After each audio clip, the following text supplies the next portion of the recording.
uh, pertemuan kita tidak sampai di sini saja, tetapi mudah-mudahan ada karya yang dihasilkan, ya.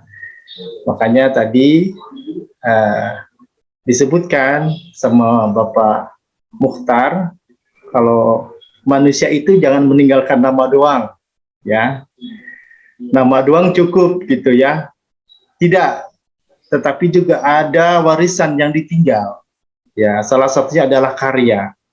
Begitupun para ulama yang telah meninggalkan karya. Tapi apakah cuma final kita hanya membaca karya-karya beliau? Tidak.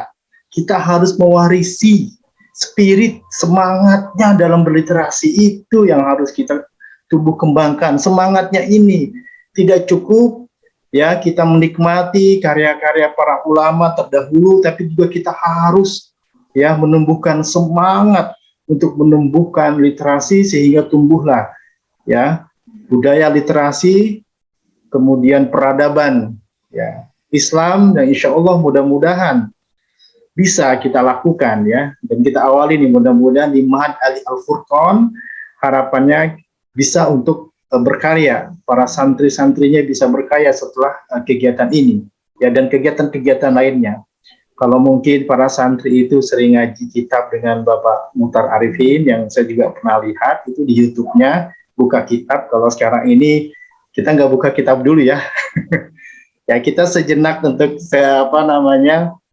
sedikit dengan gaya-gaya ala digital sekarang, walaupun kita tidak bertatap muka, ya jarak tidak menjadikan kendala, tetapi kita masih bisa dengan teknologi, kita masih bisa bertemu dalam luar virtual, berdiskusi. Ya, alhamdulillah inilah pandemi ya mendorong semua perubahan inovasi teknologi sehingga kita bisa meningkatkan kualitas diri kita untuk terus berkarya di era seperti ini. Baik, pada kesempatan hari ini saya tidak berpanjang kalam. Ada beberapa yang ingin saya sampaikan terkait menulis ya, menulis untuk dakwah. Nanti akan banyak tujuan-tujuan menulis itu seperti apa, tapi yang jelas kita harus punya tujuan. Hidup itu punya tujuan, bukan? Ya enggak? Surat Az-Zariyat ayat 56 ya, wa ma khalaqul jinna wal insa illa liya'budun, punya tujuan.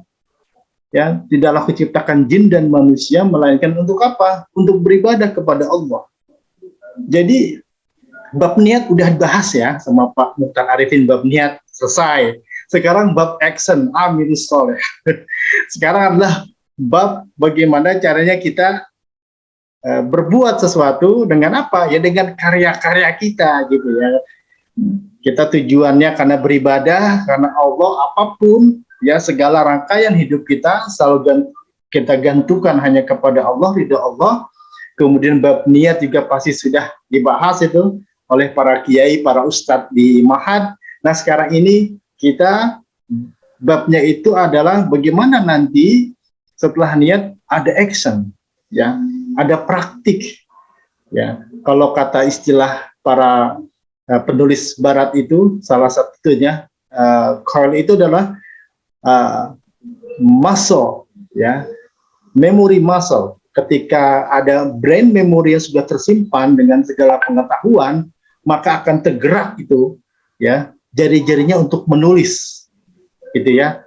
Tidak hanya sekedar motivasi yang kuat dari sini, setelah dari sini tidak hanya pengetahuan yang didapat, knowledge, ya, brain memory, tapi juga ada tergerak, ya, ya, tergerak kemudian motivasinya muncul. Itu harapannya, itu harapan. Ya, jadi teman-teman para mahasantri, ya, saya berharap kita tidak hanya mendengarkan, tapi juga mencatat, gitu ya, apa poin-poinnya. Saya itu selalu punya kebiasaan ketika saya kuliah.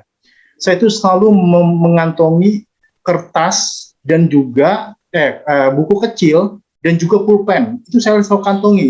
Setiap ada guru-guru saya yang bicara, entah di majelis taklim, entah di seminar, itu saya selalu membuat ya kata-kata kunci yang insya Allah ini ide pokoknya bisa saya kembangkan di rumah atau nanti saya buat outline-nya.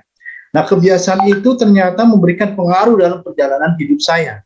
Salah satunya adalah menulis berbagai artikel dan juga buku ya. Baik, izinkan saya akan men-share materinya teman-teman semua. Oke. Sudah terlihat ya Pak Muhtar?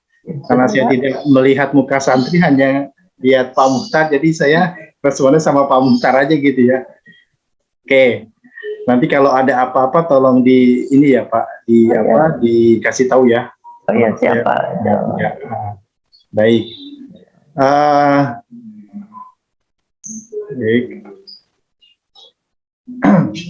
Baik teman-teman, para mahasantri yang senantiasa dimuliakan Allah Subhanahu wa Ta'ala.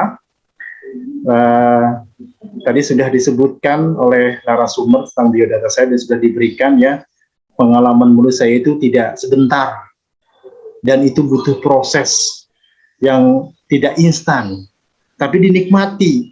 Salah satu yang saya pegang sabar, gitu ya. Kalau dalam hal sabar, ulet, gitu ya. Kemudian juga mau melakukan, teguh, gitu. Itu salah satu yang saya jalani tiap hari. Ketika saya belajar bahasa Arab pun begitu, ya. Saya belajar bahasa Arab sini walaupun mungkin saya tidak terlalu cakap dalam membaca kitab kuning atau dialog, tapi saya senang belajarnya. Bertemu dengan para kiai, ya, dengan para syekh saya ketika di Libya gitu ya. Tapi saya mendapat keberkahan. Salah satu keberkahan adalah ketika saya menulis buku tentang guru saya yang telah memberikan banyak pengalaman spiritual buat saya. Maka saya tulis bukunya itu adalah Legenda Sang Dakwah. Karena dakwah beliau sampai pada akhir hidupnya, ya, beliau sakit meninggal, itu saya tuliskan dengan ada beberapa teman saya. Di antara banyak muridnya tidak ada yang mampu menuliskan gitu ya, tidak ada terbesit ide. Maka dengan keberkahan guru saya pada saat itu saya tuliskan, karena setiap dia ngajar saya tulis. Maka kesempatan saya ketika beliau meninggal saya tuliskan. Nah, itulah salah satu buku pertama saya yang membuka keberkahan buat saya ya. Oke.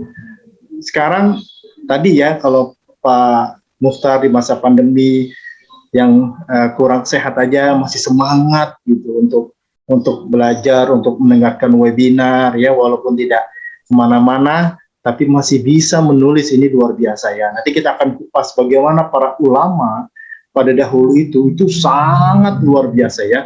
Mereka itu tidak mewarisi kitab-kitabnya ya, tapi mereka juga mewarisi spirit atau semangat yang menulis dan membacanya. Tapi itu yang jarang kita lakukan ya. Kita cukup hanya membaca, kemudian juga mengamalkan, tapi jarang sekali kita lakukan spirit untuk menulisnya itu. Nanti kita akan bahas itu ya.